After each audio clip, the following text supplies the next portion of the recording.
Welcome to Reel Filmmaking. My name is Corey, and today we're talking about vlogging with the Canon M50 or the Canon M50 Mark II. So a little bit of setup for this episode. Recently I got the opportunity to tour with a band for the month of August and September, and they were playing shows on college campuses. So I was sitting down with the marketing department at my job, and we were trying to figure out like what is a cool way to promote the band, you know, stuff to post on social media and YouTube while they're on tour. And I pitched the idea, why don't I vlog it? Why don't I vlog the tour? All of the tips that I'm going to be sharing in this video come directly from me having recently completed a tour vlog for the band Røsegøld. I'll put a link in the description someplace if you want to check that out.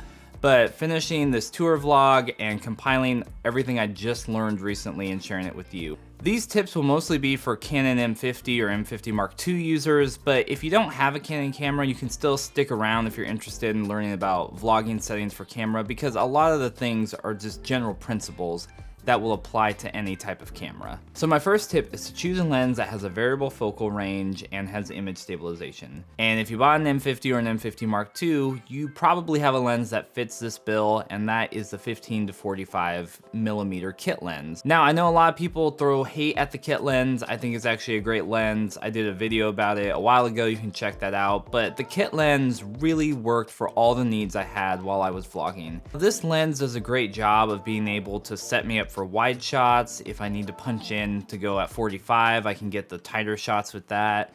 And honestly, this lens stayed on my camera for like 90% of the vlog. There was only a few times where I need to switch it out for something else like very specific, but this lens did a good job of just covering everything I needed. Another reason why this lens is so clutch is because it has image stabilization. That helped me out so much when I was doing walking shots, or I was trying to do like tracking shots behind people, where it just gave me that extra bed of stabilization. So speaking of stabilization, my next tip is to use the digital image stabilization in the M50 or the M50 Mark II. I know a lot of people, there's conflicting information about stabilization for the M50. I actually did a video a few months back. Actually, I just wanted to figure this out for myself, but the digital IS for the Canon M50 is actually pretty decent in the right circumstances if you know what you're doing. So for most of the time I was vlogging, I had the kit lens that had IS, and I had the digital stabilization turned on to just like normal. I didn't put on the enhanced mode because that would just like mess things up. But for most of the time, having the digital IS on really helped me. It does have a little bit of a crop to an image, but for a lot of the scenarios that I was doing, if I was walking and holding the camera, I didn't mind that if it meant that the footage would be a little bit more stable. The next thing I'd say when vlogging is to make sure that your autofocus mode is set to face priority. When you're vlogging, you're holding the camera in front of you a lot, people are walking in and out of the frame, but most of the time you will be talking to the camera in some sort of capacity. And so for most of the time, I had my autofocus set to face priority. That way, whenever I picked up the camera, if I was doing like, you know, a running shot, doing some whatever, I didn't have to worry if the camera was going to be in focus or out of focus. I could always trust that like, oh yeah, it's on face priority. It's gonna pull me out of a crowd. It's gonna know where I am, and I'm not gonna have to worry about some huge out of focus shot that I can't recover. My next tip is to use the time-lapse function. So the M50 and the M50 Mark II have a built-in time-lapse function. Now time-lapse, when you actually get into the scope of vlogging and storytelling, time-lapses are used a lot to show the passing of time.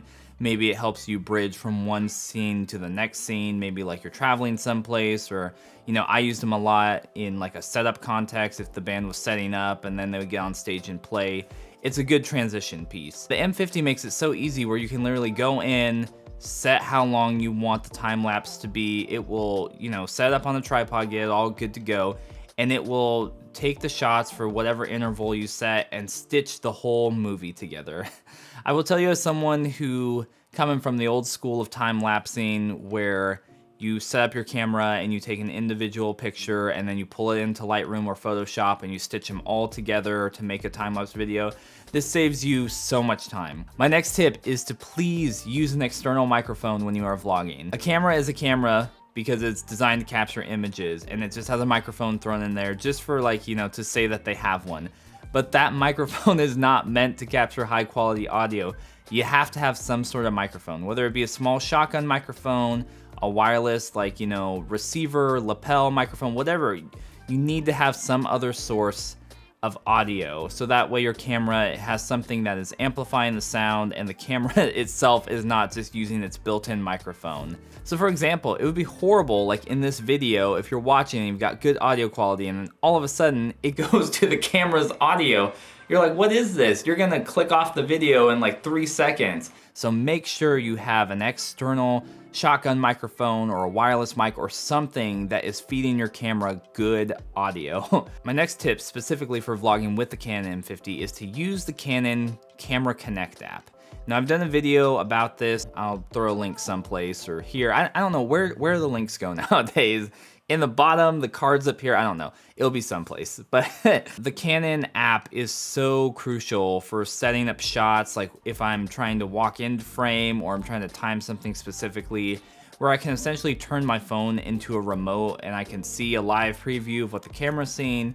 I can remote trigger it. There were so many times where I'd set the camera up maybe off the stage or kind of like towards the audience, and then I could just literally pull it up on my phone and start the camera or just trigger the remote. It was so helpful. We're almost done, we're blazing through these. My next tip is to use a mini tripod of some sort, whether it's like a switch pod or a gorilla pod. I even like to go smaller than that. Like, you know, some of those Manfrotto Pixie tripods are great.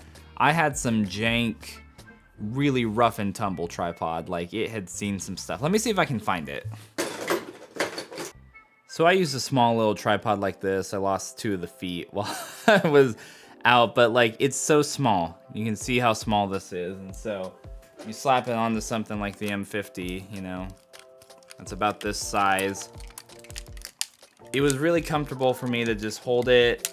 I could set it up real quick places like this, get a steady shot, whether I'm talking to the camera or I'm capturing a time lapse or something, and then it would just be super quick to just unscrew it, put it in my pocket, and then be good to go. So definitely I'd recommend if you could go smaller, the better, because you don't need a huge thing. I know a lot of people like to have, you know, the Gorilla Pod, like kind of the OG vlogging, but I felt like I didn't need this. Even with this length and having the 15 to 45, I feel like I had enough real estate for vlogging, like width-wise in my shot. So my last tip is I would definitely recommend you get a cage for your Canon M50. Like, I love the small portability of the Canon M50, but also because of that, sometimes I worry for its safety. On this vlogging tour, my camera just kind of got everywhere. I set it down on the ground, I put it on cases, like it got dropped a couple times, and because I had a cage on it,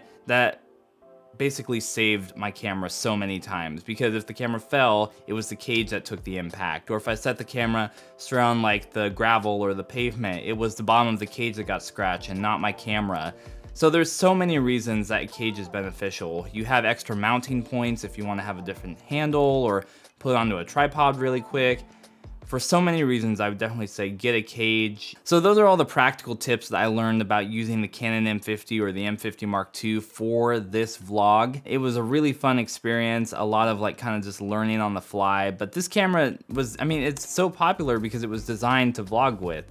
I'm curious if you like this sort of content and you'd like to hear a little bit more of like the creative process of vlogging, like let me know down in the comments. I might do an episode that focuses more on like the creative aspect, that as I'm planning out each vlog and, you know, like how to do an intro sequence or, you know, whatever. If you're interested in that, let me know. I'd love to throw up an episode about that. If you found any of this helpful, make sure to give this video a thumbs up, subscribe to Reel Filmmaking for more content coming about cameras like the M50, cameras in general, filmmaking tips, creative process.